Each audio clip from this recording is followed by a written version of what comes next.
وَلَقَدْ يَسَّرْنَا الْقُرْآنَ لِلذِّكْرِ فَهَلْ مِن مُّدَّكِرٍ۔ اگر انہوں نے تمہارے عورتوں بچوں کو مارا ہے، تم بھی ان کے عورتوں بچوں پر حملے کر دو، کچھ نہیں ہوتا۔ حرمتیں سانجھی ہوتی ہیں، حرمتوں کا ادلا بدلا ہوتا ہے۔ کیا خیال ہے کہ ہماری عورتوں بچوں کی کوئی حرمت نہیں ہے؟ اگر انہوں نے ہمارے اوپر حملے کیے ہیں تو مسلمانوں کو بھی اجازت ہے کہ وہ ان کے اوپر حملے کریں۔ جس طرح کی انہوں نے تمہارے اوپر زیادتی کی ہے، تم بھی ان کے اوپر زیادتی کرو۔ اور نبی کریم صلی اللہ علیہ وسلم اسی لیے فرمایا تھا الآن نغزوہم، اب ہم لڑیں گے ان سے، اب وہ نہیں لڑیں گے، ان کو وہ آئیں یا نہ آئیں ہم لڑیں گے۔ وَنَحْنُ نُصِيرُ إِلَيْهِمْ، ہم ان کی طرف پیش قدمی کریں۔ اور پھر دنیا نے دیکھا ہے کہ جب اسلام نے پیش قدمی کی ہے تو پھر اللہ نے جو فتح عطا فرمائی ہے اس میں وہ چاروں مقاصد حاصل ہوئے ہیں۔ جو چاروں مقاصد لڑائی ختم کرنے کے تھے وہ چاروں ٹارگٹ اچیو ہوئے ہیں۔ فتنہ بھی ختم ہوا ہے، فتنے کی سرکوبی بھی ہوئی ہے، صلح بھی ہوئی ہے، لوگ ماتحت بھی ہوئے ہیں، جزیہ دینا قبول بھی کیا ہے، اور لوگ مسلمان بھی ہوئے ہیں۔ چاروں مقاصد پورے ہوئے ہیں۔ لہٰذا پھر اس کے بعد پھر لڑائی رکتی نہیں ہے، پھر آپ آگے سے آگے چلتے جاتے ہیں۔ اور نبی اکرم صلی اللہ علیہ وسلم کی جو جہادی پالیسی تھی وہ بھی یہی تھی، اور قرآن کی جہادی پالیسی یہ ایک ہی اصل میں یہ فکر ہے، نبی کریم صلی اللہ علیہ وسلم کا عمل ہے۔ اور اس میں یہ بہت ہی انتہائی اہم آیت ہے اُذِنَ لِلَّذِينَ يُقَاتَلُونَ بِأَنَّهُمْ ظُلِمُوا، یہاں سے آغاز ہو رہا۔ لہٰذا اسلام کی جو جہاد کی یا قتال کی جو پالیسی ہے اس کے بارے میں کبھی کنفیوژن کا شکار نہ ہو۔ یہ اس میں افراط و تفریط ہے۔ لوگوں نے کسی نے سمجھا کہ جناب یہ جو قتال ہے بس کسی کافر کو دیکھیں تو مارنا شروع کر دیں، اور بھئی یہ نہیں ہے، یہ اس کا تعلق اسلامی ریاست کے ساتھ ہے۔ اسلامی ریاست نے اس کو انیشیٹ کرنا ہے، اور انیشیٹ خود سے کرنا بھی نہیں ہے۔ اسلامی ریاست کو معلوم ہے کہ کب دشمن نے لڑائی لڑی، اور انہوں نے فیصلہ کرنا ہے کہ کب اس کے خلاف آپ نے جہاد کرنا ہے اور کب اس کے خلاف نہیں کرنا۔ اور جب اگر کوئی انفرادی طور پر کرے گا نا، کوئی انفرادی طور پر انیشیٹ کرے گا تو اس کا فائدہ نہیں ہوگا، اس کا نقصان ہوگا۔ لہذا پوری دنیا میں جب کنفیوژن ہو آپ کو کہ قتال یا جہاد جو ہو رہا ہے وہ صحیح ہے یا غلط، تو ظاہر ہے دو اصول آپ دیکھ لیجئے، اس سے آپ کو پتہ چل جائے گا کہ یہ جو دنیا میں جو بھی کوئی کر رہا ہے وہ صحیح ہے یا غلط۔ نمبر 1 تو یہ کہ اس کا نتیجے میں فساد پھیل رہا ہے یا امن ہو رہا ہے، کیونکہ اسلام کی پالیسی تو امن کی پالیسی۔ اگر اس کے نتیجے میں امن ہو رہا ہے تو اس کا مطلب ہے جہاد صحیح ہے، اور اگر اس کے نتیجے میں فساد پھیل رہا ہے تو وہ کبھی بھی وہ جہاد یا قتال نہیں ہو سکتا جس کے نتیجے میں فساد پھیل رہا۔ اور دوسری بات یہ کہ اس میں توپوں کا رخ کس طرف ہے، لڑائی کن سے کی جا رہی ہے۔ جو لڑائی کرنے والے ہیں اگر وہ ملک بھی ہوں، کیونکہ اب تو نیشن سٹیٹ بن گئی، ملت اسلامیہ ایک نہیں رہی، مختلف قومی ریاستیں بن گئیں، 58 اسلامی ملک ہیں، کوئی ملک کسی ملک کے خلاف لڑ رہا ہے۔ ہر وہ جہاد صحیح ہوگا جو 2 مقاصد کو پورا کرنے کے لیے ہو، ظلم کی سرکوبی کرنے کے لیے اور اعلاء کلمت اللہ کے لیے۔ اگر یہ 2 مقاصد ہیں تو آپ دیکھیں گے کوئی بھی جہاد، کوئی بھی قتال کبھی مسلمانوں کے خلاف تو نہیں ہو سکتا نا۔ لہذا دنیا میں کوئی بھی گروپ اٹھے کہ جی ہم جہاد کر رہے ہیں، کوئی نئی تنظیم بنے کہ ہم جہاد کر رہے ہیں، وہ کہیں جی ہم کر رہے ہیں، جو بلاد اسلامیہ کے خلاف لڑ رہے ہیں، اس کا مطلب ہے ان کا مقصد اعلاء کلمت اللہ اور ظلم کی سرکوبی تو نہیں ہے، ان کا مقصد تو کوئی اور ہے، فساد پھیلانا ہے۔ مسلمان کے ساتھ جب لڑتا ہے، اللہ اکبر۔ محمد بن مسلمہ انصاری رضی اللہ تعالیٰ عنہ وہ کہتے ہیں مجھے نبی کریم صلی اللہ علیہ وسلم نے فرمایا تھا یہ تلوار کافر کے خلاف لڑنے کے لیے ہے، اگر کبھی ایسا موقع آئے نا کہ کسی مسلمان کے خلاف لڑنے کی ضرورت پڑے، اس تلوار کو پتھر پہ مار کے توڑ دینا۔ لہذا جب مسلمانوں کا باہمی جھگڑا ہوا تو ان کو کہا گیا کہ لڑو، انہوں نے کہا جی میں نے کل اپنی تلوار پتھر پہ مار پہ توڑ دی تھی، میں نے نہیں لڑنا مسلمانوں کے خلاف۔ اللہ، تو کہنے کی بات یہ ہے کہ یہ ہے اسلام کی پالیسی۔ البتہ بہت سارے مسکنسیپشنز ہوتی ہیں، بہت سارے سچویشنل خرابیاں ایسی ہوتی ہیں، واقعاتی اسباب ایسے ہوتے ہیں کہ مسلمان جو ہیں مسلمانوں کے خلاف لڑتے ہیں. تاریخ کے ایسے واقعات ہمارے پاس موجود ہیں، ان کے بارے میں قرآن نے واضح پالیسی دے دی ہے.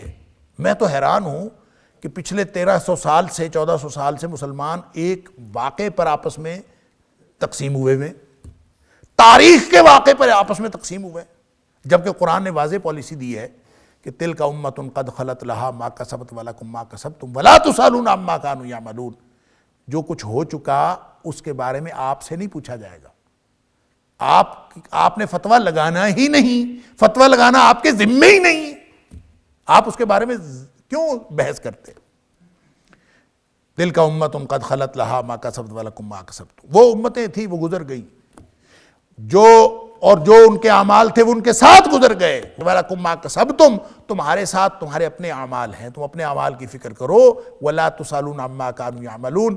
جب قیامت والے دن بھی اللہ نے نہیں پوچھنا کہ پچھلے لوگ کیا کرتے رہے، تو یہاں تمہیں نقطہ نظر رکھنے کی کیا ضرورت ہے؟ یہاں تم فتوے کیوں لگاتے ہو؟ لہذا کوئی ضرورت نہیں ہے. سب ہماری آنکھوں کے تارے ہیں، سارے صحابہ کرام جلیل القدر ہیں، اور صحابہ کرام میں بھی جو اہل بیت عظام کی فضیلت بھی سر آنکھوں پر، سارے صحابہ کرام کا مقام و مرتبہ سر آنکھوں پر. کوئی ضرورت نہیں ہے. ان کے باہمی معاملات جو بھی تھے وہ اللہ کے ساتھ ہیں، اللہ تعالیٰ کا معاملہ ان کے ساتھ ہے. ہم اس اصول کے قائل ہیں جو قرآن نے دے دیا، اور وہ یہ ہے تلک امۃ قد خلت لہا ما، اسی کے پابند ہے کہ ان کے بارے میں آپ کچھ نہ کہو. البتہ جہاد کی پالیسی وہ یہی رہے گی، اور وہ یہ قیامت تک یہی ہے. اس کے اندر کوئی سچویشنل بات نہیں. ہاں کوئی سچویشن کہیں کریٹ ہوتی ہے، انیشیٹ کرتا ہے، تو ظاہر ہے یہ ایمبیگوٹی تو رہے گی کہ کس طرح کی سچویشن، چونکہ کافر کی کریٹ کی ہوئی سچویشن کے مطابق اسلامی ریاست نے فیصلہ کرنا ہے نا. اگر وہ لڑ رہے ہیں تو اسلامی ریاست بھی فیصلہ کرے گی کہ ہم لڑنا ہے. اب آج کل کہتے ہیں 5th جنریشن وار فیئر شروع ہو گیا، بلکہ پتہ نہیں اب تو خیر 6th جنریشن بھی آ گیا ہوگا، پتہ نہیں کیا ہے. وہ جو 5th جنریشن وار فیئر، پراکسی وار ہے جی، میڈیا وار ہے جی، اب تو ڈیجیٹل وار ہے جی. بھئی ہوگی. وہ جو کوئی بھی ہے اسلامی ریاست پالیسی بنائے، وہ ایسے نوجوان تیار کرے جو اس میڈیا وار کے اندر ان کا جواب دیں. اسلامی ریاست پالیسی بنائے کہ وہ 5th جنریشن وار فیئر میں وہ پراکسی وار کیسے کرنی ہے، اسلامی ریاست پالیسی بنائے. جو انڈیویجول ہیں اور جو گروپس ہیں ان کا تو نہ ذمہ ہے اور نہ ان کو یہ کام کرنا ہے. ہاں البتہ جو ادارہ جہاد ہے، جو فوج ہے، اس کو درست بات بتانا، ان کی تعلیم کے لیے کوئی بات کہنا، یہ ہمارے ذمہ ہے. جتنے بھی دین کے طالب علم ہیں سب کے ذمہ ہے. البتہ اس کو انیشیٹ کرنا وہ انہی 3 بنیادوں پر ہوگا، اور ان 3 بنیادوں پر ظاہر ہے کنفیوژن یہ باقی رہے گا کہ دشمن کس طرح کی چال چلتا ہے، اور اس چال کا مقابلہ اسی لیول کا کرنا پڑے گا. وَقَاتِلُوا فِي سَبِيلِ اللَّهِ الَّذِينَ يُقَاتِلُونَكُمْ. جس طرح کی لڑائی وہ تم سے کرتے ہیں تمہیں بھی لڑنا پڑے گا. تو یہ ہے پالیسی ہمارے لیے، اور اللہ نے یہ وعدہ کیا ہے کہ وَإِنَّ اللَّهَ عَلَى نَصْرِهِمْ لَقَدِيرٌ. اللہ ان کی مدد پر قدرت رکھنے والا. یعنی اللہ نے قانون بنا دیا. چاہے تو اللہ تعالیٰ خود کافروں کو پکڑ کے جو ہے وہ تباہ و برباد کر دے، لیکن اس نے ایسا نہیں کیا. دنیا کا نظام جو ہے وہ اسی ٹکراؤ سے، اسی تصادم سے ہے. اور وہ کیسے ہے کہ اگر کفر کی کوئی طاقت ہے اور اس کے مقابلے میں دینی طاقتیں کھڑی نہ ہوں، تو قرآن کہتا ہے پھر تو یہ سارے معاملات اب تک جو ہے مسجدیں تباہ ہو چکی ہوتی، یہ جو گرجے ہیں یہ تباہ ہو چکے ہوتے. جو مذہبی مقامات ہیں وہ تو کوئی، یہ جو لبرل لوگ ہیں اور جو کافر لوگ ہیں یہ تو کوئی مذہبی مقام چھوڑتے ہی نہیں. اس لیے یہ اللہ نے نظام بنایا ہے، اور اللہ تعالیٰ ان کی مدد پر قادر ہے. کہنے کی بات یہ ہے کہ یہ جو وَإِنَّ اللَّهَ عَلَى نَصْرِهِمْ لَقَدِيرٌ ہے، یہ دراصل ایک خوشخبری ہے مسلمانوں کے لیے کہ جب وہ 2 مقاصد کے علاوہ کسی اور کے لیے نہ لڑ رہے ہوں، صرف 2 مقاصد، ظلم کی سرکوبی، ظلم کا مقابلہ، اور اعلاء کلمت اللہ. جب یہ ان 2 مقاصد کے لیے مسلمان جہاد انیشیٹ کریں گے تو وہ جتنے بھی کمزور ہوں گے اللہ ان کی مدد کرے گا اور اللہ تعالیٰ ان کو کامیابی دلائے گا۔ ہم نے دیکھا 313 کو کامیابی ملی نا۔ تو مسلمانوں کو وسائل کی کمی یا افرادی قوت کی کمی کبھی بھی وجہ نہیں رہی شکست کی۔ مسلمانوں کو کبھی شکست ہوئی ہے تو وہ توکل علی اللہ کی کمی کی وجہ سے ہوئی ہے۔ اگر فرق تو اتنا ہی ہے کہ توکل علی الاسباب جب ہوگا، افرادی قوت پر آپ کا توکل ہو جائے یا آپ کا توکل ہو جائے وسائل کے اوپر، تو پھر آپ جنگ نہیں جیت سکتے۔ مسلمانوں کے لیے جنگ جیتنے کا اصول اور ہے، کافروں کے لیے جنگ جیتنے کا اصول اور ہے۔ وہ جو اقبال نے کہا تھا کافر ہے تو شمشیر پہ کرتا ہے بھروسہ، مومن ہے تو بے تیغ بھی لڑتا ہے سپاہی۔ اس کا معنی یہ نہیں ہے بے تیغ ہی لڑتا ہے سپاہی نہیں ہے کہ کچھ بھی نہ ہاتھ میں ہو بس اٹھ کے لڑ، نہیں، یہ وہی بات ہے قرآن نے کہا وَأَعِدُّوا لَهُم مَا اسْتَطَعْتُمْ، جتنی طاقت ہے اس کو تیار رکھو، ڈنڈا سوٹا ہے وہ پکڑ لو، بندوق ہے وہ پکڑ لو، ایٹم بم ہے وہ تیار رکھو۔ اس سے پھر اللہ تعالیٰ مدد کرے گا۔ جب انسان اللہ کے دیے ہوئے اسباب استعمال کرتا ہے اور اللہ پر بھروسہ رکھتا ہے تو پھر اللہ تعالیٰ مدد کرتا ہے۔ جنگ یہ مسلمانوں کے لیے جب ہے ہی دو مقاصد، ظلم کی سرکوبی، ظلم کا خاتمہ اور اعلاء کلمت اللہ، تو پھر اس میں اللہ پر بھروسہ کرنا چاہیے۔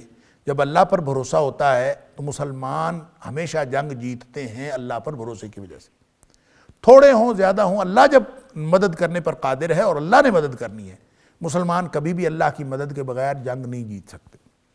اور سورہ آل عمران میں ہم پڑھا ہے کہ اللہ تعالیٰ فرماتا ہے کہ وَإِن يَنْصُرْكُمُ اللَّهُ فَلَا غَالِبَ لَكُمْ، اللہ اگر تمہاری مدد کر رہا ہو تو تم کبھی مغلوب ہو ہی نہیں سکتے، کبھی تمہارے اوپر کوئی غالب نہیں آ سکتا اگر اللہ مدد کر رہا ہو۔ اور اللہ مدد کب کرتا ہے آگے آ رہا ہے، اللہ اس کی مدد کرتا ہے جو اللہ کی مدد کرتا ہے۔ اور اللہ کی مدد کیا ہے؟ اللہ کی مدد ظاہر ہے اللہ کے دین کی مدد ہے۔ جب اللہ کے دین کی مدد کوئی کر رہا ہوگا تو اللہ تعالیٰ اس کی مدد کرے گا۔ إِن يَنْصُرْكُمُ اللَّهُ فَلَا غَالِبَ لَكُمْ، اگر اللہ تمہاری مدد کر رہا ہو تو تمہارے اوپر کوئی غالب نہیں آ سکتا۔ وَإِن يَخْذُلْكُمْ، اگر اللہ ہی تمہیں چھوڑ جائے، یہ ہے واحد مسلمانوں کا سہارا۔ اگر اللہ ہی چھوڑ جائے تمہیں، فَمَنْ ذَا الَّذِي يَنْصُرُكُم مِّن بَعْدِهِ، پھر دنیا ساری مل جائے تمہاری مدد کرنے کے لیے، وہ مدد نہیں کر سکتے۔ اصول ہی واحد ہے مسلمانوں کی کامیابی کا، اور وہ ہے اللہ کی مدد۔ وَإِنَّ اللَّهَ عَلَىٰ نَصْرِهِمْ لَقَدِيرٌ، اس پر ایمان کہ میرا اللہ میری مدد پر قادر ہے، یہ ہے جنگوں میں جیتنے کا نسخہ مسلمانوں کے لیے۔ وَعَلَى اللَّهِ فَلْيَتَوَكَّلِ الْمُؤْمِنُونَ إِن يَنْصُرْكُمُ اللَّهُ فَلَا غَالِبَ لَكُمْ، اگر اللہ تمہاری مدد کر رہا ہو تو تمہارے اوپر کوئی غالب نہیں آ سکتا۔ وَإِن يَخْذُلْكُمْ، اگر وہ تمہیں چھوڑ جائے، فَمَنْ ذَا الَّذِي يَنْصُرُكُم مِّن بَعْدِهِ، تو تمہاری کون مدد کرے گا اس کے بعد۔ وَعَلَى اللَّهِ فَلْيَتَوَكَّلِ الْمُؤْمِنُونَ، مومنوں کو تو اللہ پر ہی توکل اور بھروسہ کرنا چاہیے۔ اب اس سے آگے بڑھیں تو مومن اللہ پر بھروسہ کریں تو تاریخ دیکھ لیں آپ، اور یہ بات میں ہمیشہ عرض کرتا ہوں کہ تاریخ کے غزوہ بدر سے لے کر آج تک کی جنگوں کو دیکھ لیں، تاریخ میں کوئی ایک بھی جنگ ایسی نہیں ہے کہ مسلمانوں کے پاس افرادی قوت اور وسائل زیادہ ہوں دشمن سے اور پھر مسلمانوں نے جنگ جیتی ہو۔ کبھی بھی ایسا نہیں ہوا۔ ہمیشہ مسلمانوں نے جو جنگ جیتی ہے اس میں ان کے پاس وسائل اور افرادی قوت کم ہوئی ہے کافر سے، دشمن سے ہمیشہ یہ کم ہوئے ہیں پھر جنگ جیتتے ہیں۔ جب زیادہ ہوتے ہیں تو اس کی وجہ یہ ہے کہ زیادہ ہوتے ہیں تو بھروسہ شفٹ ہو جاتا ہے، بھروسہ منتقل ہو جاتا ہے۔ جب آپ کے پاس افرادی قوت زیادہ ہو، آپ کے پاس وسائل زیادہ ہوں، تو آپ تو سوچیں گے کہ اب ہمیں کون شکست دے سکتا ہے۔ بس یہ سوچا نہیں تو اللہ کی مدد سے بالکل آپ سمجھے دستبرداری اختیار کر لی، اللہ تعالیٰ کی مدد سے آپ ہاتھ دھو بیٹھے۔ اگر تمہارا بھروسہ افرادی قوت پر منتقل ہو جائے گا تو اللہ کی طرف سے مدد سے ہاتھ دھو بیٹھو گے، اور اللہ کی طرف سے جب مدد سے ہاتھ دھو بیٹھتے ہیں تو پھر کبھی مسلمان کامیاب نہیں ہو سکتے، کیونکہ ان کی کامیابی افرادی قوت اور وسائل پر ہے ہی نہیں، ان کی کامیابی اللہ کی مدد پر ہے۔ وَإِنَّ اللَّهَ عَلَىٰ نَصْرِهِمْ لَقَدِيرٌ، لہذا تاریخ میں ہر وہ جنگ مسلمان جو بھی جیتی ہے، جیتی بھی ہیں ہاری بھی ہیں، جو جیتی ہیں آپ ان کا ریکارڈ دیکھیں تو وہ صرف وہ جنگیں ہوں گی جس میں مسلمان افرادی قوت اور وسائل کے اعتبار سے کم ہیں۔ کیوں؟ اس لیے کہ اس وقت مسلمانوں کا بھروسہ اللہ پر زیادہ ہوتا ہے اور اللہ پر ہی ہوتا ہے، اور جب اللہ کی مدد سے یہ نکلتے ہیں تو پھر چاہے وہ ان کے پاس ہتھیار اسلحہ ہو چاہے نہ ہو، افرادی قوت کم ہو، 313 بھی ہوتے ہیں تو جیت جاتے ہیں، اور یہی اصول ہے۔ الذین اخرجوا من دیارہم بغیر حق، دیکھیں یہ جو ظلم کیے گئے لوگ کون ہیں؟ الذین اخرجوا من دیارہم، ان کی مدد اللہ کرے گا، جو جن کو گھروں سے نکال دیا گیا، ان کے گھروں سے نکال دیا گیا بغیر حق، بغیر کسی حق کے، ناحق ان کے گھروں سے نکالا گیا، الا یقولوا ربنا اللہ، ان کا صرف قصور یہ تھا کہ وہ کہتے تھے ہمارا رب اللہ، اللہ، صرف عقیدہ توحید کی وجہ سے ان کو نکال دیا گیا، ان کے گھروں میں ٹکنے نہیں دیا گیا۔ اور جب ان کو نکالا گیا وَلَوْلَا دَفْعُ اللَّهِ النَّاسَ بَعْضَهُم بِبَعْضٍ، وَلَقَدْ يَسَّرْنَا الْقُرْآنَ لِلذِّكْرِ فَهَلْ مِن مُدَّكِرٍ، اور اللہ اگر دور نہ کرے لوگوں کو ایک دوسرے کے ساتھ، بعض کو بعض کے ساتھ، تو گرا دیے جائیں راہبوں کے جھونپڑے یا چھوٹے گرجے، وبیع اور گرجے عیسائیوں کے، و صلوات اور یہودیوں کے عبادت خانے، و مساجد اور مسجدیں، یذکر فیہا اسم اللہ کثیرا، جس کے اندر بہت اللہ کا ذکر ہوتا ہے، یہ سارے گرا دیے جائیں اگر اللہ تعالیٰ بعض کو بعض کے ساتھ دور نہ کرے۔ کیا مطلب؟ یہ جو دنیا میں تصادم ہے نا، جو کشمکش ہے، اور جو کفر کے ساتھ اسلام کی کشمکش ہے، یہ جو ٹکراؤ ہے، یہ ٹکراؤ کے نتیجے میں اللہ تعالیٰ محفوظ بناتا ہے اہل اللہ کی، اللہ والوں کی عبادت گاہوں۔ تو اپنے اپنے دور میں جب عیسائی راہب تھے، صوامع اصل میں صومعہ کی جمع ہے، صومعہ کہتے ہیں عیسائیوں کے اس یعنی راہبوں کی عبادت گاہ کو، کہ جو عام طور پہ جنگل میں وہ بناتے تھے، کیونکہ عیسائی رہبانیت عیسائیوں نے شروع کی ہے، اور رہبانیت سے مراد ہوتا ہے آبادی کو چھوڑ کر اور گھر بار کو، ہر چیز کو چھوڑ کر جنگل میں نکل جانا، اور وہ ہر چیز کو چھوڑ کر وہ اپنا کوئی نہ کوئی عبادت گاہ الگ بنا لیتے تھے، پہاڑوں میں یا کسی جگہ جنگل میں۔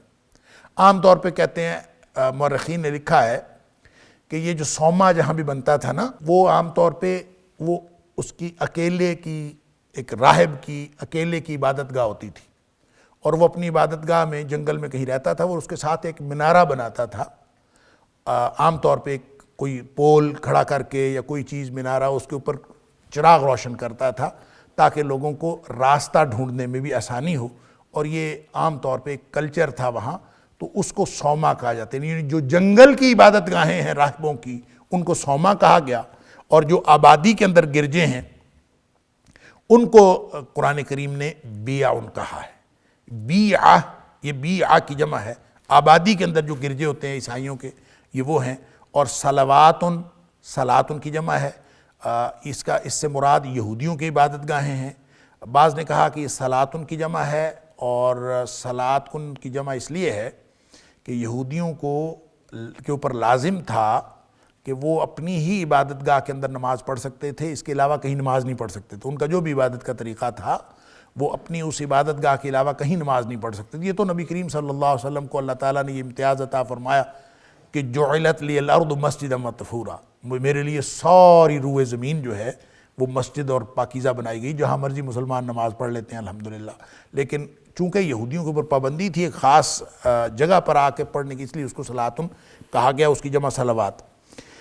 بعض نے کہا ہے کہ نہیں، یہ کسی غیر عربی لفظ کی جمع ہے، صلوات جو ہے یہ صلات سے نہیں ہے، بلکہ یہ کسی غیر عربی لفظ کی جمع ہے، اور وہ جو غیر عربی لفظ ہے وہ کیا ہے اس کے بارے میں بعض مفسرین کا خیال ہے وہ سلوتا ہے، سلوتا، صاد لام واو اور تے رفتہ، سلوتا کو وہ کوئی عبادت گاہ ان کی غیر عربی لفظ کو یوز کیا جاتا تھا عبادت گاہ کے نام کے طور پر، اس کی جمع ہے واللہ عالم، لیکن بہرحال مراد اس سے یہودیوں کی عبادت خانے ہیں۔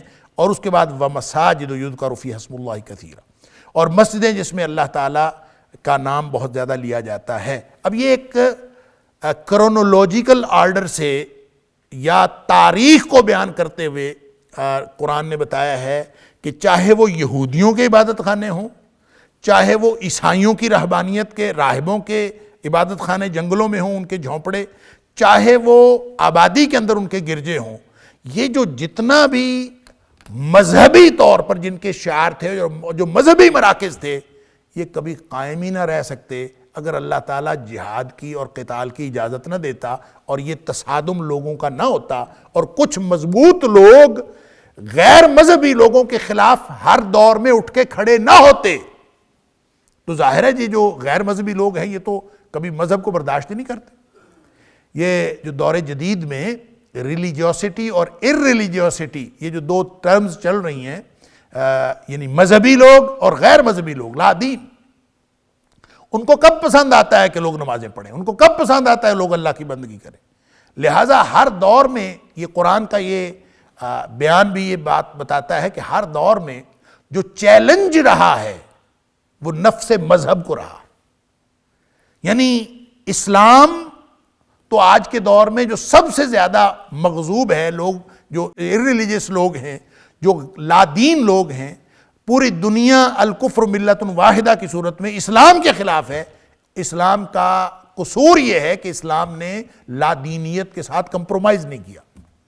دور جدید کی جو یہودیت ہے اور دور جدید کی جو عیسائیت ہے، انہوں نے تو لا دینیت کے ساتھ کمپرومائز کر لیا۔ اس وجہ سے ان کے تو آپس میں کمفرٹیبل سچویشن ہے۔ مسلمانوں کو اس لیے ہر جگہ پہ نشانہ بنایا جاتا ہے کہ اسلام لا دینیت کے ساتھ کسی طور پر بھی کمپرومائز نہیں کرتا۔ اور یہ جو تصادم ہے، جو تاریخ میں عیسائیوں کے راہبوں کے جو جھونپڑے تھے ان کو بھی درپیش رہا ہے، اور وہ چیلنج جو تاریخ میں عیسائیوں کے آبادیوں کے اندر گرجوں کو بھی درپیش رہا ہے، اور وہ چیلنج جو یہودیوں کی عبادت گاہوں کو بھی درپیش رہا ہے، وہی چیلنج آج اسلام کی مساجد کو درپیش ہے۔ لیکن اس چیلنج کے مقابلہ کرنے والے جب تک نہیں ہوں گے تو پھر تو یہ ڈھا دیے جائیں گے۔ اگر اللہ لوگوں کو بعضهم ببعض، بعض کو بعض سے اگر اللہ تعالیٰ دور نہ کرے تو پھر تو یہ مسجدیں اور یہ کوئی بھی مذہبی مرکز باقی نہ رہے۔ ان کا تو دل یہی کرتا ہے کہ مذہب کی کوئی چیز باقی نہ رہے۔ لہذا پوری دنیا میں آپ دیکھیں کہ لادینیت کی جو لہر ہے آج کے دور میں، ایسا لگتا ہے کہ اتنی شدید لہر کبھی بھی نہیں تھی، لیکن قرآن کا یہ بیان بتاتا ہے کہ تاریخ کے ہر دور میں یہی رہا ہے کہ جو مذہبی لوگ ہیں وہ ہمیشہ نشانہ بنتے رہے ہیں غیر مذہبی لوگوں کا۔ تو اس سے پریشانی کی کوئی بات نہیں۔ اور یہ فساد پھیلانے والے سورہ بقرہ کی آیت نمبر 251 میں بھی ہم پڑھے ہیں، وَلَوْلَا دَفْعُ اللَّهِ النَّاسَ بَعْضَهُم بِبَعْضٍ لَفَسَدَتِ الْأَرْضُ۔ اگر اللہ بعض لوگوں کو بعض کے مقابلے کے لیے نہ کھڑا کرے تو زمین میں تو بگاڑ پیدا ہو جائے، فسادی تو فساد پھیلاتے ہیں۔ لہذا فسادیوں کا فساد ختم کرنے کے لیے، فسادیوں کے فساد کو روکنے کے لیے جہاد ضروری ہے۔ اور یہ جو قتال انیشیٹ ہوتا ہے، میں نے ساری جو کہانی آپ کو سنائی اور پورے اسلام کی پالیسی کے بارے میں ایک خاکہ آپ کے سامنے رکھنے کی کوشش کی، وہ اصل میں یہی بتانے کی کوشش ہے کہ اسلام کا پورا ادارہ جہاد اصل میں فساد کو ختم کرنے کے لیے۔ اور اگر یہ ادارہ جہاد نہ ہوتا اور ہر دور میں مذہبی لوگ اپنی قوت کا مظاہرہ نہ کرتے ہوتے اور جو غیر مذہبی قوتوں کے خلاف نہ اٹھتے ہوتے، تو پھر یہ کبھی بھی کوئی دنیا پہ مذہبی نشان باقی نہ رہتا، اور اللہ ان کی مدد کرتا ہے جن کو گھروں سے نکالا گیا ہو، جن کے پاس کوئی طاقت نہ ہو، جو افرادی قوت بھی نہ رکھتے ہوں، جو وسائل بھی نہ رکھتے ہوں، اللہ ان کی مدد کرتا ہے۔ اور پھر آگے اصول دیا وَلَيَنْصُرُنَّ اللَّهُ مَن يَنْصُرُهُ، اللہ ان کی مدد کرتا ہے لازماً، مَن يَنْصُرُهُ، جو اللہ کی مدد کرتا ہے۔ ہاتھ پہ ہاتھ دھر کے بیٹھنے والے مسلمان اللہ کی مدد کی امید نہ رکھیں۔ اللہ اس طرح کے بزدلوں کی اور کم ہمتوں کی اور بے عمل لوگوں کی اللہ کبھی مدد نہیں کرتا۔ وَلَا يَنْصُرُنَّ اللَّهَ مَن يَنْصُرُهُ، اللہ ان کی مدد کرتا ہے جو اللہ کے دین کی مدد کرتے ہیں۔ اللہ کی مدد کرتے ہیں کیا مطلب؟ اللہ کی مدد کس طرح ہوتی ہے؟ جو اللہ کے دین کی مدد کرتے ہیں۔ لہٰذا اللہ کے دین کی مدد کیسے ہے؟ اللہ کے دین کی مدد آپ کا زبان سے بولا ہوا ایک کلمہ بھی اللہ کے دین کی مدد ہے، آپ کا علم پڑھنا بھی اللہ کے دین کی مدد ہے، آپ کا علم آگے پہنچانا بھی اللہ کے دین کی مدد ہے، آپ تعلیم و تعلم کے ذریعے اللہ کے دین کی مدد کر سکتے ہیں، آپ گفتگو کے ذریعے سے اللہ کے دین کی مدد کر سکتے ہیں، آپ اپنے عمل سے اللہ کے دین کی مدد کر سکتے ہیں، آپ ظاہری جو آپ کا جو اپیرنس ہے، آپ کا جو ظاہری روپ ہے، اس کے ذریعے سے اللہ کے دین کی مدد کر سکتے ہیں، اور آپ اپنے ایک ایک عمل سے اللہ کے دین کی مدد کر سکتے ہیں، اور پھر جب ٹکراؤ ہو اور تصادم ہو میدان جہاد میں آپ اللہ کے دین کی مدد کر سکتے ہیں۔ اگر آپ اعلاء کلمت اللہ کے لیے، اللہ کے دین کا کلمہ بلند کرنے کے لیے جو بھی کام کریں گے تو اللہ تعالیٰ آپ کی مدد لازماً کرے گا۔ لہٰذا جو اللہ کے دین کے لیے کام کر رہے ہوتے ہیں، سادہ سی بات ہے کہ آپ کو اصول یہ رکھنا ہے کہ آپ نے اللہ کو راضی کرنا ہے۔ اگر یہ اصول ہے تو اللہ تعالیٰ کی مدد آپ کو ہر وقت حاصل ہے۔ اگر آپ کسی بھائی کی مدد کر رہے ہیں، من کان فی حاجت اخیہ کان اللہ فی حاجتہ، آپ کسی بھائی کی مدد کر رہے ہیں تو اللہ تعالیٰ آپ کی مدد کر رہا ہے۔ پورا قانون اسی طرح ہے۔ اللہ کی مدد کرنے کا مطلب یہی ہے۔ حدیث میں آتا ہے کہ نبی کریم صلی اللہ علیہ وسلم فرماتے ہیں، اللہ قیامت والے دن فرمائے گا کہ بندے سے کہے گا کہ میں تیرے پاس مانگنے آیا تھا، تو نے مجھے کچھ دیا ہی نہیں۔ وہ کہے گا لا، تو شہنشاہوں کا شہنشاہ، رزاق اور پوری کائنات کا مالک الملک، تو اللہ کیسے مانگ لیا؟ اللہ فرمائے گا تیرے پاس فلاں بندہ آیا تھا جس نے میرے نام پر مانگا تھا اور تو نے اس کو نہیں دیا، تو دے سکتا تھا، تو نے نہیں دیا۔ یہ اللہ کے دین کی مدد کا کوئی ایک راستہ نہیں ہے، کوئی ایک طریقہ نہیں۔ ساری زندگی انسان اپنے قول فعل سے، اپنے انفرادی عمل سے اور اجتماعی پورے رویے سے اگر اللہ کے دین کی مدد کر رہا ہے تو پھر اللہ سے توقع رکھے کہ اللہ بھی اس کی مدد کرے گا، وگرنہ اللہ کی مدد کی توقع، اللہ تعالیٰ ایسے لوگوں کی مدد نہیں کرتا جو اللہ کے دین کی مدد نہیں کرتے۔ یہ قانون ہے اللہ کا۔ اسی لیے جب آپ دیکھتے ہیں کہ پوری دنیا میں وہ بچی مسکان خان جس نے نعرہ لگا دیا اللہ اکبر کا، اب وہ اللہ اکبر کا نعرہ لگانا، وہ اس سچویشن میں اللہ کے دین کی مدد کا اس سے بڑا استعارہ اور کیا ہو سکتا کہ آپ عالم کفر کے اندر جہاں جے شری رام کے نعرے لگ رہے ہوں اور آپ کے ارد گرد غنڈے موجود ہوں اور آپ اللہ اکبر کا نعرہ لگائیں، اس سے بڑی اللہ کے دین کی مدد اور کیا ہوگی؟ اور جب آپ اللہ کے لیے اس اللہ کے دین کی مدد کا یہ جذبہ رکھتے ہوں تو پھر کبھی آپ کو سوچنا نہیں پڑتا کہ کس سچویشن میں آپ نے کیا کرنا۔ اپنے اندر اللہ کے دین کا جذبہ، اللہ کے دین کی خدمت کا جذبہ، اللہ کے دین کی مدد کا جذبہ اپنے زندگی کے اندر، دل و دماغ کے اندر اس کو اس طرح سے بٹھا لیں کہ کسی موقع پر آپ کو سوچنا نہ پڑے کہ میں نے کیا کرنا ہے۔ حالات جس طرح کے مرضی ہوں، جب انسان کے اوپر خوف اور خطرہ لاحق ہوتا ہے، جب انسان کے اوپر کوئی پریشانی آتی ہے یا شدید قسم کی خوشی ہوتی ہے، اس وقت انسان کی سوچ کی قوت جواب دے جاتی ہے۔ اس وقت بس انسان کا مزاج جو ہوتا ہے بس وہی کام آتا ہے، جو اس نے عادت بنائی ہوتی ہے وہی ہوتا ہے۔ اللہ اکبر۔ ابھی پچھلے دنوں ہمارے یہاں پہ بہت بزرگ قاری القراء اور استاذ القراء قاری ادریس عاصم صاحب رحمہ اللہ، وہ فوت ہوئے ہیں، اللہ تعالیٰ ان کی مغفرت فرمائے۔ تو وہ فوت ہوئے، ان کے کمرے کو آگ لگ گئی، آگ میں جھلس گئے، اور بچے جو ہیں وہ ان کو پکڑنے کے لیے ان کے قریب ہوئے ہیں، تو انہوں نے کہا کہ مجھے نہیں، میری کتابوں کو بچاؤ، اب مجھے بعد میں دیکھنا، پہلے کتابوں کو دیکھو، کہیں کتابیں جل نہ جائیں۔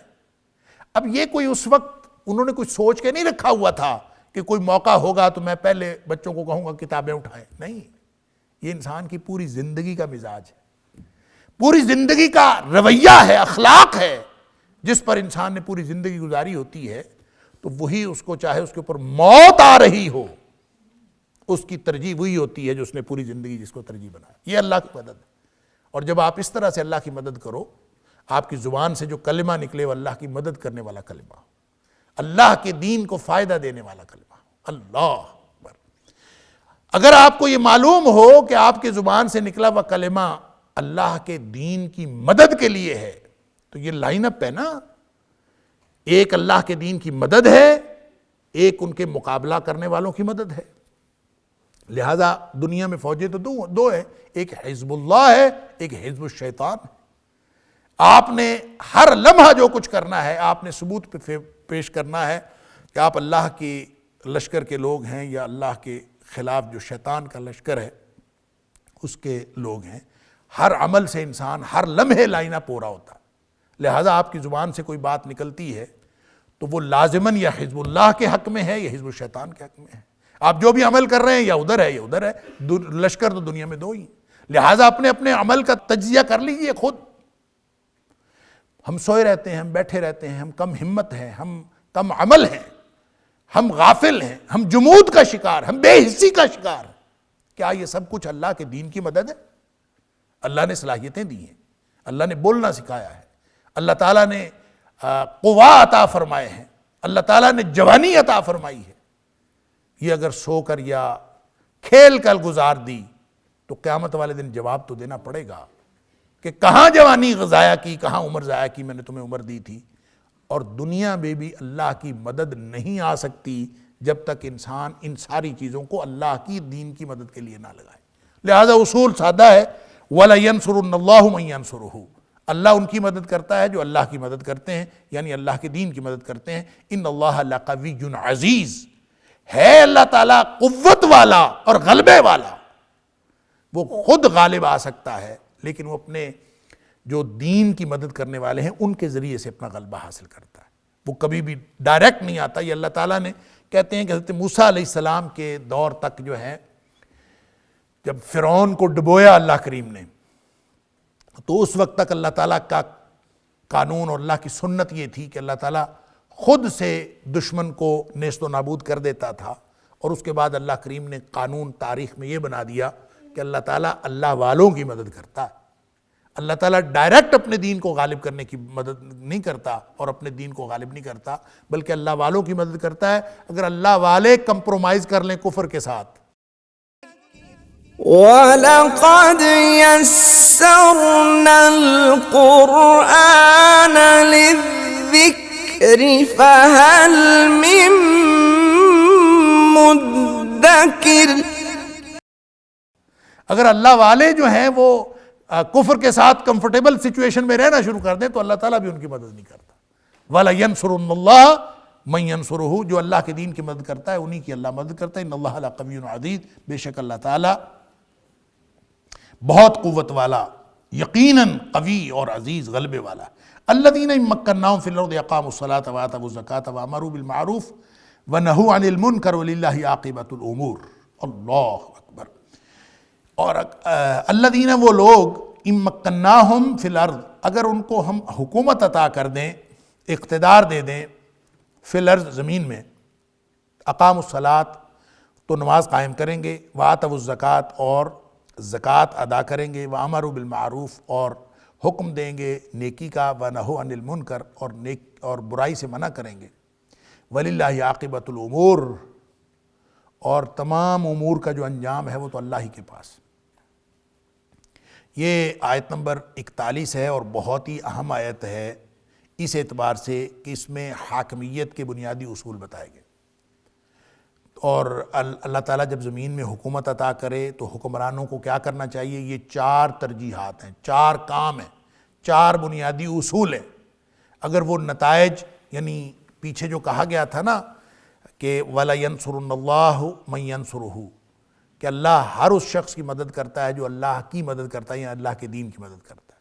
تو اللہ کے دین کی مدد، اگر حکمران ان 4 کاموں کو اگر اقتدار ملا ہے تو اللہ کے دین کی مدد کیا ہے کہ نظام صلاۃ قائم کریں، نظام زکوٰۃ قائم کریں، اور امر بالمعروف اور نہی عن المنکر کا کام کریں۔ اگر یہ 4 کام ہوتے ہیں تو اس کا مطلب ہے اس خطے میں، اس ریاست میں، اس معاشرے میں اللہ کی مدد کا کام ہو رہا ہے، یعنی اللہ کے دین کی مدد کی جا رہی ہے۔ یہ 4 کام، تو ان 4 کاموں کی وجہ سے اللہ تعالیٰ پھر وَلِلَّهِ عَاقِبَةُ الْأُمُورِ، تمام امور کا انجام تو اللہ کے پاس ہے، لہٰذا ہر چیز جو ہے وہ اپنے درست نتائج حاصل کرنے میں کامیاب رہتی ہے۔ ہر پہلو سے درست نتائج نکلتے ہیں جب یہ 4 حاکمیت کے بنیادی اصول جو ہے امپلیمنٹ کیے گئے۔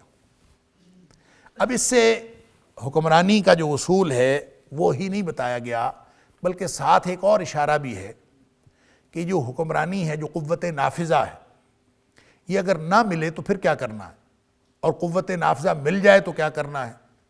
اس میں ایک اشارہ یہ بھی ہے الذین ان مکناہم، قوت نافذہ ملے یا نہ ملے، اگر مل جائے، ان مکناہم، اگر مل جائے تو کیا کرتے ہیں؟ نمازیں، زکوٰۃ، امر بالمعروف اور نہی عن المنکر۔ میرا سوال یہ ہے کہ اگر حکومت نہ ملے تو پھر نماز نہیں پڑھنی؟ نماز تو پھر بھی پڑھنی۔ اگر حکومت نہ ملے تو زکوٰۃ پھر بھی دینی۔ حکومت نہ ملے تو یہ جو امر بالمعروف ہے یہ پھر بھی کرنا ہے، نہی عن المنکر پھر بھی کرنا ہے۔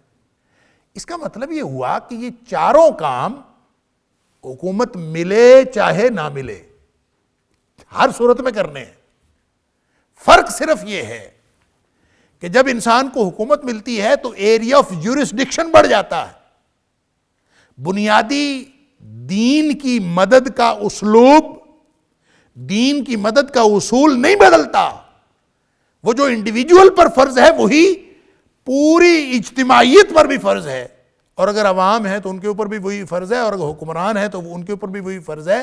فرق صرف یہ ہے کہ جو حکمران ہیں ان کے پاس قوت نافذہ آتی ہے، ان کا دائرہ اختیار بڑھتا ہے، ان کی قوت بڑھتی ہے، لہٰذا ان کے دائرہ اختیار بڑھنے سے ان کا ذمہ داری کا دائرہ بڑھ جاتا ہے۔ وگرنہ معاملات تو وہی ہیں۔ جب اس نے نماز ویسے بھی پڑھ دی ہے، اگر انڈیویجول ہے تو اس نے اپنی نماز پڑھنی، گھر والا بن گیا تو فرمایا وَأْمُرْ أَهْلَكَ بِالصَّلَاةِ وَاصْطَبِرْ عَلَيْهَا، اپنے گھر والوں کو نماز کا حکم دو، خود بھی اس پر ڈٹے رہو۔ اس کا مطلب ہے جیسے جیسے ایریا آف جورسڈکشن بڑھتا جائے گا، نظام صلاۃ، وہ جو اکیلے نماز قائم کرنی ہے وہ نظام صلاۃ میں ڈھلتا چلا جائے گا، اور وہی نظام زکوٰۃ میں ڈھلتا چلا جائے گا۔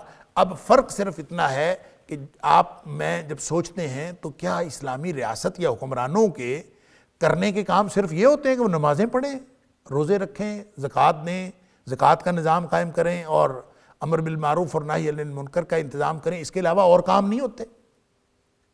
ہوتے ہیں، لیکن ان سب کے نتائج ان کے ساتھ جڑے ہوتے ہیں۔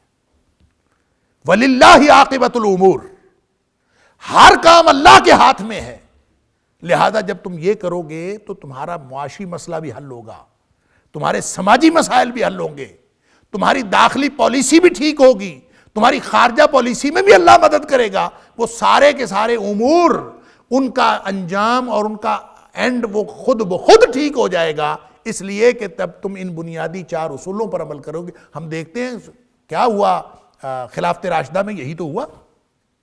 کسی معاملے میں ان کی داخلہ پالیسی، ان کی خارجہ پالیسی، ان کی جنگی پالیسی، ان کی جہادی پالیسی، ان کی فوج، ان کا سماج، کیا کوئی مسئلہ تھا مسلمانوں کا نظم مملکت؟ ایک کتاب ہے حسن ابراہیم حسن کی، آپ ذرا پڑھ کے دیکھیں اس میں کس طرح سے ان کا نظم مملکت قائم ہوا، لیکن ترجیحات یہی چار تھی۔ وہ ساری تفصیلات خود بخود طے ہوئی، بیت المال بھی بنے، لوگوں کی مدد کا انتظام بھی ہوا، سماجی طور پر ایک ایسا فلاحی جو ریاست قائم ہوئی، ہر اعتبار سے بہترین تھی، لیکن بنیادی اصول یہی چار تھے۔ ایک پہلو تو یہ ہے۔ دوسرا پہلو یہ ہے کہ یہ جو حکومت اور اقتدار اور قوت نافذہ ہے، یہ ٹارگٹ ہے، یہ مقصد ہے یا نتیجہ؟ ہم میں سے بہت سارے لوگ یہ سمجھ بیٹھے ہیں کہ قوت نافذہ مقصد ہے، جب تک ہم یہ مقصد حاصل نہیں کرتے دین نافذ نہیں ہوتا، دین قائم نہیں ہو سکتا۔ اقامت دین ہمارے اوپر ایک فریضہ ہے، اقامت دین ہمارے اوپر ایک فریضہ ہے، اللہ کے دین کی مدد کرنا یہ فرض ہے، دین قائم کرنا اجتماعی فریضہ ہے، اور دین قائم کرنے کا مقصد اس وقت تک حاصل نہیں ہو سکتا جب تک آپ قوت نافذہ حاصل نہ کریں۔ لہذا ان کا خیال یہ ہے کہ یہ ٹارگٹ ہے، اور قوت نافذہ جب آپ حاصل کرنے کی کوشش اس کو ٹارگٹ کر لیتے ہیں تو اس کا عملاً نتیجہ یہ نکلتا ہے۔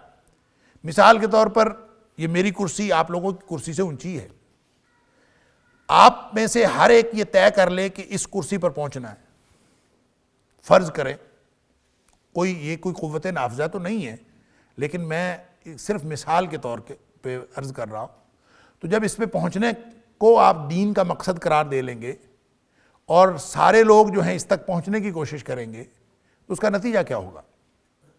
اس کا نتیجہ یہ ہوگا کہ اس میں دھکم پیل بھی ہو سکتی ہے، اس میں ایک دوسرے کو دھکا بھی دیا جا سکتا ہے، اور پہنچنے کے لیے جو بھی طاقت استعمال ہو سکتی ہو وہ استعمال کی جا سکتی۔ اب ظاہر ہے پیچھے والے لوگ اگر یہاں پہنچنے کی کوشش کریں گے تو آگے والے لوگوں کو دھکا دیں گے تو آئیں گے نا، اب اگر دھکا نہیں دیں گے تو آئیں گے نہیں۔ گویا قوت نافذہ کو اور اس کے حصول کو جب آپ ٹارگٹ قرار دے لیتے ہیں تو پھر اس کے بعد جو آپ کی اسلام کی دی ہوئی اخلاقیات ہیں، اسلام کی دی ہوئی جو لمیٹیشنز ہیں، ان کو آپ کو کمپرومائز کرنا پڑتا ہے، اس کے بغیر آپ پہنچ نہیں سکتے۔ جب آپ وہاں اس کو ٹارگٹ کر لیا تو وہاں تو بس پہنچنا ہے۔ پھر اگر وہ دین ہے اور دین کا مقصد یہ ہے کہ آپ وہاں پہنچیں، اس کو پہنچنے کے لیے پھر انسان بائی ہک اور کروک ہر طرح کا ذریعہ استعمال کرتا ہے کہ اس کو دین کا مقصد سمجھتا، لہٰذا اس دین کے مقصد پر کو پہنچنے کے لیے بہت سارے درمیان میں ایسے کام بھی کرنے پڑ جاتے ہیں جو دین کے بنیادی روح کے خلاف ہوتے ہیں۔ یا آپ یہ عملاً دیکھ لیجیے، عملاً یہ نقصان ہوتا ہے۔ تو پھر کیا خیال ہے؟ یہ ایک مسئلہ مختلف فی ہے علماء کے درمیان، متقدمین سے لے کر آج متاخرین تک، کہ یہ مقصد ہے کہ نتیجہ ہے۔ یہاں میں نے آیت جو آپ کے سامنے رکھی ہے، یہ جو سورہ حج کی جو اس وقت زیر مطالعہ ہے، آیت نمبر 41، اس میں تو اللہ تعالیٰ نے فرما دیا الذین ان مکناہم، اگر اقتدار مل جائے تو پھر یہ 4 ترجیحات قائم کر کے آپ حاکمیت کے اصول بنا لیں بنیادی، پھر آپ کے باقی سارے امور اللہ تعالیٰ خود بخود حل کر دے گا۔ اچھا، اس میں یہ نہیں ہے، میں ایک بات ہمیشہ عرض کرتا ہوں اور اس کو پلے باندھ لیجئے، صلاحیتوں کا فرق جو ہے وہ مقاصد کے حصول میں بہت کم فرق ڈالتا ہے۔ صلاحیتوں کا فرق اتنا فرق نہیں ہوتا جتنا نیت کا فرق ڈالتا ہے۔ اگر آپ نیک نیت ہوں، دنیا میں یہ بحث ہے، یہ خاص طور پر جو سوشل تھنکرز ہیں، سماجی مفکرین کے ہاں، کہ آپ اس کو، اور خاص طور پہ پولیٹیکل جو ہیں ان کے ہاں یہ بہت بحث ہے کہ کیا ایک باصلاحیت آدمی ہو اور بدنیت ہو وہ بہتر ہے، یا ایک نیک نیت آدمی ہو اور اس کی صلاحیت کم ہو وہ بہتر ہے؟ تو بہت سارے لوگوں کا خیال یہ ہے کہ باصلاحیت آدمی بہرحال بہتر ہے چاہے وہ بدنیت ہو۔ یہ سماجی مفکرین میں سے بہت سارے لوگوں کا یہ خیال، لیکن قرآن اور دین کا یہ اصول نہیں ہے۔ دین کا اصول یہ ہے کہ صلاحیت اللہ کی دی ہوئی ہے، وہ تھوڑی ہو یا زیادہ ہو، نیک نیت ہونا ضروری ہے۔ اگر آپ نیک نیتی اور دیانتداری کے ساتھ کام کریں گے تو پھر آہستہ آہستہ آپ کو اللہ تعالیٰ وہ مقاصد عطا فرما دے گا جو مقاصد آپ کو بظاہر نظر نہیں بھی آ رہے۔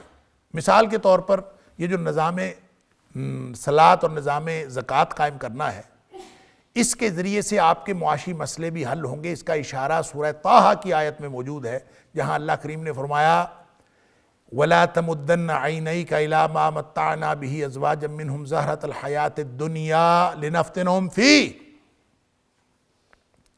کہ یہ جو لوگوں کو ہم نے مختلف قسم کا رزق عطا کیا ہے، دنیا کی آرائش کا سامان، اس کے بارے میں آنکھیں لمبی کر کر کے نہ دیکھو، آنکھیں پھاڑ پھاڑ کر نہ دیکھو۔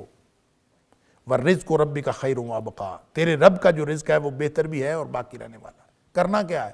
تم یہ کرو وَأْمُرْ أَهْلَكَ بِالصَّلَاةِ وَاصْطَبِرْ عَلَيْهَا، تمہیں معاشی مسئلہ تنگ کر رہا ہے، تم نماز پڑھو، اپنے آپ خود بھی نماز پڑھو اور اپنے گھر والوں کو بھی نماز پڑھاؤ۔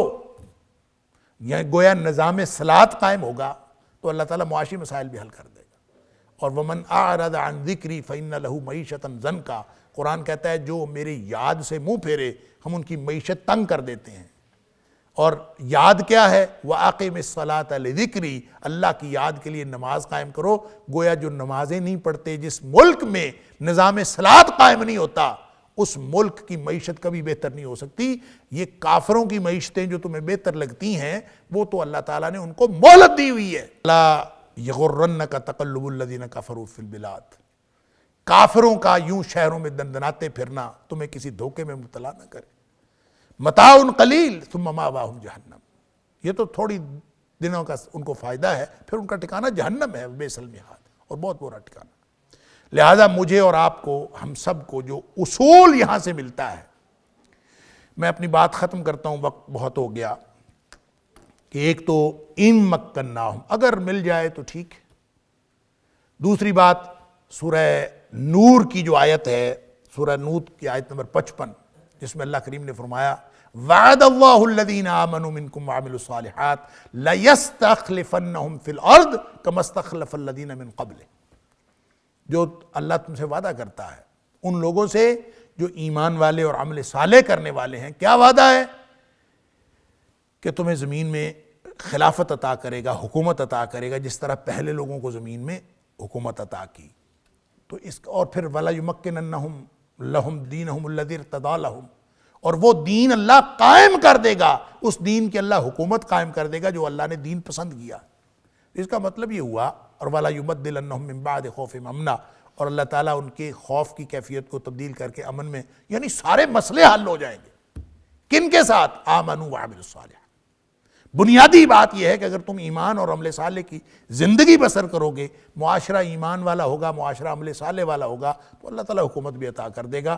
تو یہ دونوں آیات یہ بتاتی ہیں کہ یہ مقاصد نہیں ہیں بلکہ نتائج ہیں، یعنی قوت نافذہ کا حصول یہ نتیجہ ہے آپ کے عمل صالح کا۔ اور آپ قوت نافذہ صرف حکومت کو نہ سمجھیں، قوت نافذہ ہر شخص کے پاس ہے، اور بس قوت نافذہ کا دائرہ بڑھتا اور کم ہوتا رہتا ہے۔ کلکم راع و کلکم مسئول عن رعیتہ، کسی کا قوت نافذہ اس کے جسم تک ہے، کسی کی قوت نافذہ اس کے گھر تک ہے، کوئی قبیلے کا سردار ہے تو قبیلے تک ہے، کسی کی قوت نافذہ پورے ملک کا، اگر وہ وزیر اعظم ہے یا کوئی صدر ہے تو پورے ملک کا حکمران ہے، تو پورے ملک کے اوپر اس کی قوت نافذہ ہے۔ تو قوت نافذہ کو اللہ کی مرضی سے استعمال کرنا ہے، وہ چھوٹی ہو یا بڑی ہو، اس کا دائرہ کار بڑھتا جائے گا تو ذمہ داری بڑھتی جائے گی، دائرہ کار چھوٹا ہے تو ذمہ داری چھوٹی ہے، وگرنہ قوت نافذہ تو ہر شخص کے پاس ہے۔ اللہ تعالی ہم سب کو یہ ساری قوت اللہ کے دین کی مدد کے لیے استعمال کرنے کی توفیق عطا فرمائے۔ وآخر دعوانا الحمدللہ رب العالمین۔ إن هذا القرآن يهدي للتي هي أقوم ويبشر المؤمنين الذين يعملون الصالحات أن لهم أجرا كبيرا۔